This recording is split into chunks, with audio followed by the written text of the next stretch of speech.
Sobat Agro, kembali lagi bersama Ira di channel Agrojin ID yang selalu memberikan informasi menarik dan up to date seputar pertanian. Nah Sobat Agro, kalau kita ngomongin soal peternakan, pakan adalah salah satu kunci keberhasilan peternakan. Nah kebetulan nih kali ini Ira lagi ada di salah satu perusahaan yang memproduksi pakan ternak, mulai dari pakan hidup sampai juga dengan pakan olahan, yaitu PT Sugeng Jaya Group. Nah, hari ini Ira bakal sedikit mengulik-ngulik nih tentang bisnis dan produk apa aja sih yang ada di Sugeng Jaya Group ini. Penasaran nggak sih ada apa aja? Yuk langsung aja kita masuk ke dalam.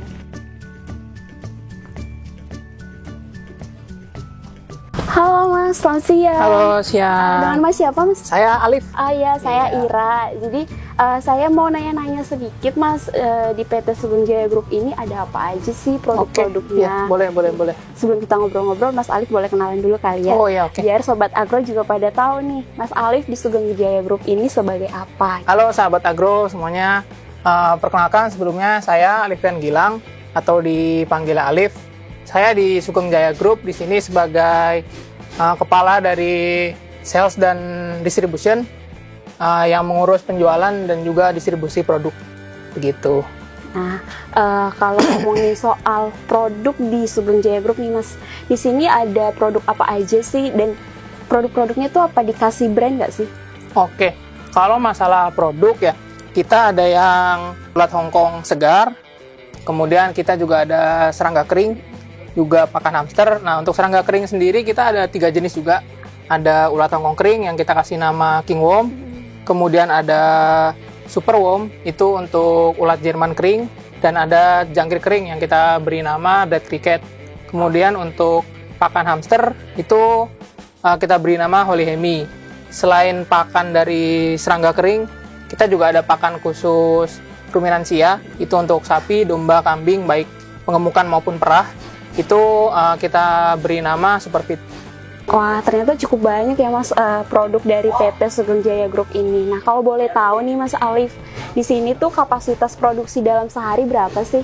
Oke, kalau kita bicara kapasitas produksi ya, mungkin yang pertama untuk ulat Hongkong itu kita enaknya kita skalanya per minggu ya. Kalau ulat Hongkong segar ini kita per minggunya kapasitas sekintal sampai 2 kintal. Itu untuk yang segar. Kemudian untuk serangga kering itu kita per hari produksi kapasitasnya 150 sampai 200 botol gitu. Jadi kita botolin kan untuk produk itu. Jadi kisaran segitu. Kemudian untuk yang konsentrat pakan ternak itu sehari kita 6 ton.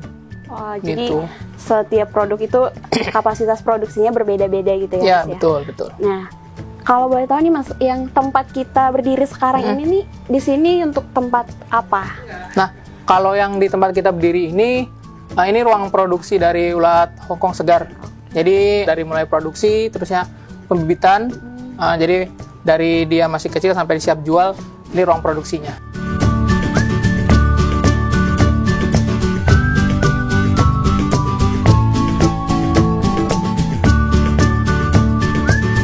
Gimana sih Mas proses pengolahan ulat Hongkong segar itu sampai nantinya dia siap jual nih, siap edar?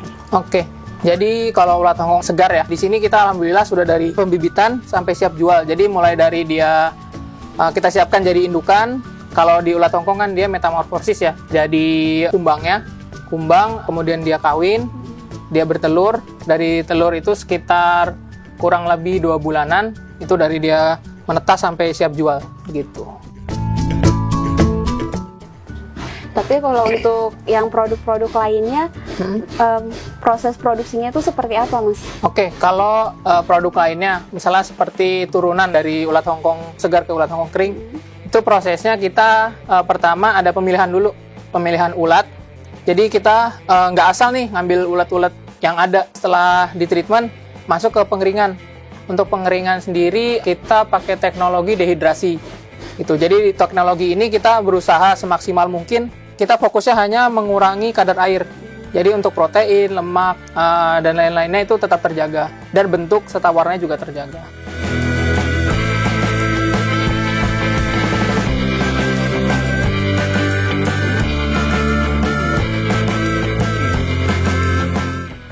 Nah, Mas Alif, kalau tadi kan di sana kita lagi ada di tempat produksi nih. Ya, Nah, kalau sekarang ini kita lagi ada di lokasi apa nih sekarang? Oke, nah untuk ruangan kali ini ruangan untuk pembibitan. Jadi di sini tempat kawinnya si kumbang yang tadi saya bilang. Setelah dia metamorfosi dari ulat Hongkong yang sudah dewasa, fase larva dia dari kepompong akan jadi kumbang. Yang dimana kumbang ini adalah fase buat dia pembiakan untuk kawin begitu. Nah, jadi di sini isinya kumbang-kumbang yang sedang kawin gitu. Biasanya berapa lama sih Mas prosesnya di sini sampai nanti dia ke produksi lagi? Oke, di sini sistemnya per minggu kita ayak buat ngambil si telurnya. Jadi di sini kawin, misalnya kita taruhlah biasanya ngayak kita di hari Rabu. Ya. Di hari Rabu kita ayak, kita taruh di tempat kawin. Ditunggu sampai seminggu, kita kasih pakan. Nah, di hari Rabu minggu depannya kita ayak lagi buat ngambil si telur. Begitupun dari yang nanti ada angkatan, kita sebutnya angkatan lah. Oh, iya. Itu yang siap jadi induk, dia masuk lagi ke fase ini. Jadi gitu cycle-nya. Ada lagi nggak sih selain ulat Hongkong yang di sini tuh? Kalau untuk di sini kita emang hanya fokus di ulat Hongkongnya saja. Jadi ini semua di sini adalah kumbang-kumbang buat ulat Hongkong dia untuk berkembang biak. Gitu. Oke, nah tadi kan Mas Alif udah ngomong soal produk ya, dan betul. banyak banget produk di Sugeng Jaya Group ini. Nah, Ya. aku penasaran nih Mas, seperti apa sih bentuknya? Yang tadi kan ada super fit, ada juga yang makan kering kayak gitu Ya. kan. Seperti apa sih Mas bentuknya? Ada di, boleh nggak kita lihat-lihat? Boleh, nanti kita ke ruang produksinya ya. Oke.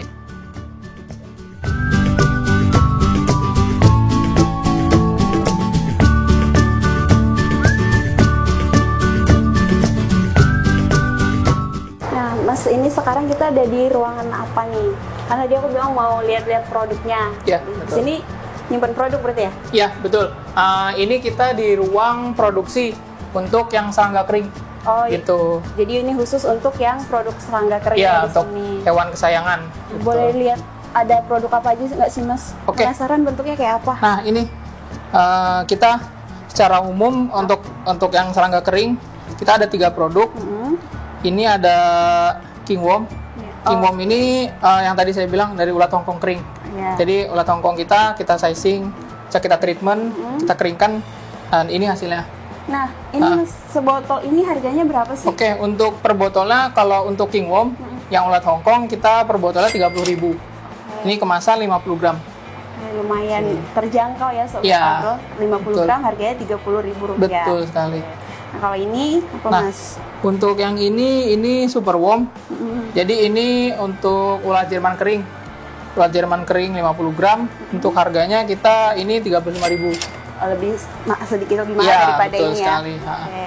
Nah, yang ini Oke, apa ini? Yang ini Oh, ini serangga ya? ya sama. Ini yang dread cricket. Ini untuk yang jangkrik kering. Oke. Jangkrik kering sama 50 gram juga. Untuk harga sama yang super worm 35.000 juga. 35.000. Betul. Nah, ini kemasannya beda sendiri nih untuk apa Nah, Mas? ya. Nih. Ini untuk yang ini ini pakan hamster. Ini kita alhamdulillah baru launching kita di bulan Februari, dan alhamdulillah penjualannya juga banyak peminat. Wow. Gitu. Ini 400 gram, harganya 20.000. Gitu. Tapi semua pakan ini kan tadi udah dikelompok-kelompokkan nih Mas. Ada Ya, yang untuk hewan kesayangan, ada yang untuk ruminansi, dan ada yang untuk hamster juga. Ya. Penggunaannya itu apakah semua usia hewan bisa, mulai dari anak kan sampai hewan dewasanya bisa? Oke, untuk penggunaan sendiri ya, sebenarnya mungkin kalau usia-usia yang kalau masih muda kan mungkin pakannya mungkin yang lebih lembut kan ya. Nah, mungkin dari owner mungkin ada pakan khususnya yang mungkin dia nyesuaiin. Tapi ini juga tetap bisa digunakan takaran yang lebih sedikit dari yang biasanya untuk yang dewasa-dewasa gitu. Oke, jadi bisa digunakan untuk semua usia, Ya. tapi tetap disesuaikan dengan Ya, betul. kebutuhannya gitu Iya, ya Mas. betul ya. sekali.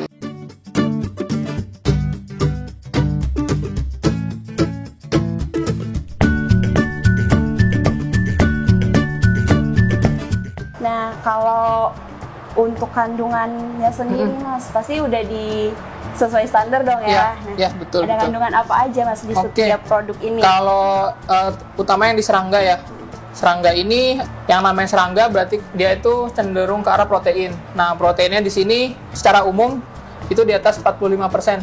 Ini hasil lab kita. Jadi semua produk kita di sini udah kita uji lab semua. Gitu. Jadi kita nggak cuman istilahnya produksi, ngeringin, jual, tapi kita juga harus uji karena kan buat makhluk hidup. Kita juga harus bisa ngasih kepercayaan ke konsumen. Terus apa yang kita tawarkan dari produk kita.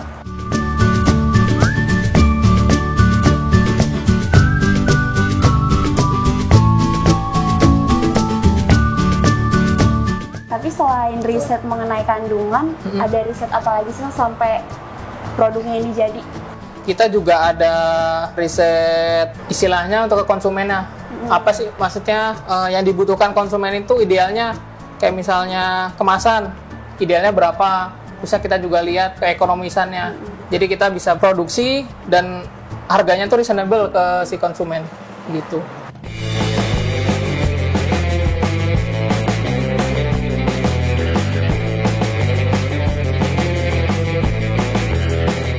Kalau ngomongin soal pemasaran terus juga izin edar nih Mas, gimana sih prosesnya? Untuk merek ya terutama kita udah ngurus, terutama yang di Kingworm. Ini kita udah ada merek dagangnya. Jadi bisa dilihat teman-teman lihat ada di web untuk yang pengajuan merek dagang. Ini sudah tercantum karena memang ini juga produk kita bawa ke programnya dari Kemendikti tahun 2019. Itu kita bawa ini di program namanya itu perusahaan pemula berbasis teknologi. Dan dari produk ini kita juga dianugerahkan lah, bisa dibilang dapat awards, penghargaan kita 1 dari 200 startup unggulan dari Kemendikti begitu.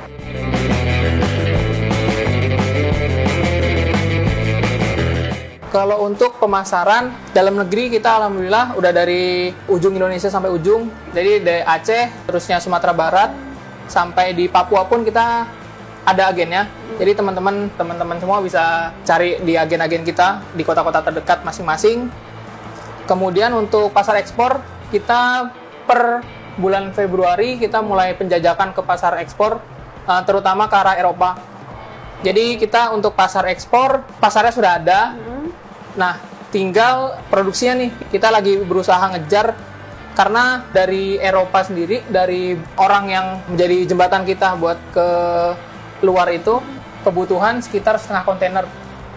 Jadi ya lumayan besar lah gitu. Jadi kita tinggal berusaha buat nyanggupin di produksinya.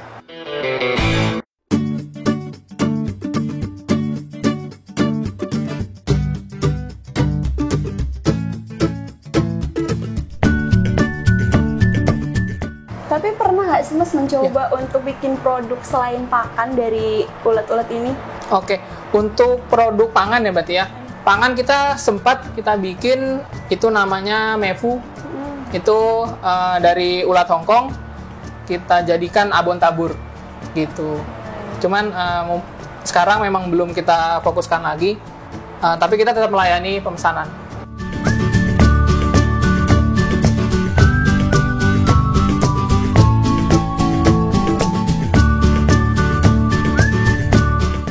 Ngomongin soal suplai bahan baku, didapat dari mana sih Mas sebanyak itu? Suplai bahan baku pertama untuk ulat Hongkong kita ada 2, ada yang dari farm kita sendiri, ada juga yang ketika suplai dari kita sendiri kurang, itu kita ngambil dari peternak lain, gitu. Bermitra berarti? Ya, diambil dari mitra kami. Kemudian untuk ulat Jerman dan jangkrik, karena memang kita tidak produksi sendiri ya, kita ambil dari mitra-mitra kita, gitu. Jadi selain produksi sendiri juga sudah bermitra dengan peternak-peternak lain. Iya, betul. Untuk supaya terjaga lah. Iya.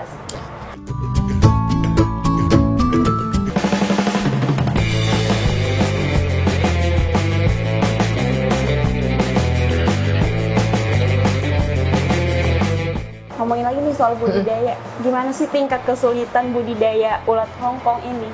Tingkat kesulitan budidaya ya, untuk ulat Hongkong sebenarnya dibilang susah juga nggak susah banget, dibilang gampang juga nggak gampang banget, jadi susah gampang. Karena selain faktor internal, maksudnya dari si ulatnya, juga ada faktor internal tuh dari suhu, terusnya gimana kita treatment pemberian pakan, terutama ya namanya di peternakan ada yang namanya hama. Ya. Jadi itu.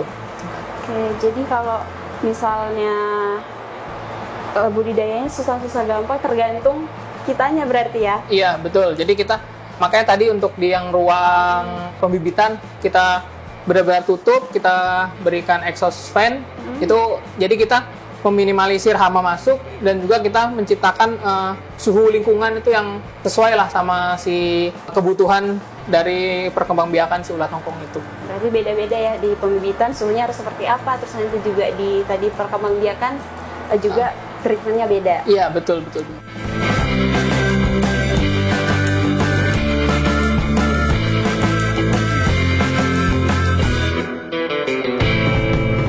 Nah Mas, tadi kan kita udah ngomongin soal budidaya nih, tapi aku penasaran lagi, gimana sih cara pengolahan dari ulat yang masih basah sampai jadi produk kering kayak gini, Mas? Untuk proses pengeringan ya, untuk proses pengeringan kita menggunakan oven listrik ya, oven listrik. Jadi setelah nanti si ulatnya itu kita sizing, kita treatment, kemudian kita keringkan. Untuk metodenya sendiri, ini metode dehidrasi, jadi kita menekan kandungan airnya saja. Untuk protein, terusnya lemak, vitamin-vitamin, dan terutama warna dan bentuk, itu kita jaga sedemikian mungkin untuk seperti aslinya. Gitu. Untuk pengeringan, nanti setelah dikeringkan, angin-anginkan terlebih dahulu, kemudian ketika sudah kering, baru nanti di packing. Oh, jadi di packingnya itu setelah benar-benar dia dingin lagi? Iya, betul. Jadi kondisi kering, tidak ada uap air di dalam si packagingnya nantinya. Kalau misalnya kurang kering, efeknya gimana, Mas? Nah, kalau kurang kering, dia itu nggak renyah, gitu. Dan kalau kurang kering, efeknya karena dia masih ada kadar air cukup tinggi, nanti efeknya dia cepat berjamur, begitu. Untuk proses pengovenannya ini sendiri tuh berapa lama sih? Untuk oven kurang lebih sekitar 6 menit sampai 10 menit lah. Tuh sampai dia kering sampai banget. dia kering, betul. Untuk semua produknya, mau ulat mau serangga, prosesnya sama aja Ya, berarti ya? sama. Dengan oven pun yang sama gitu.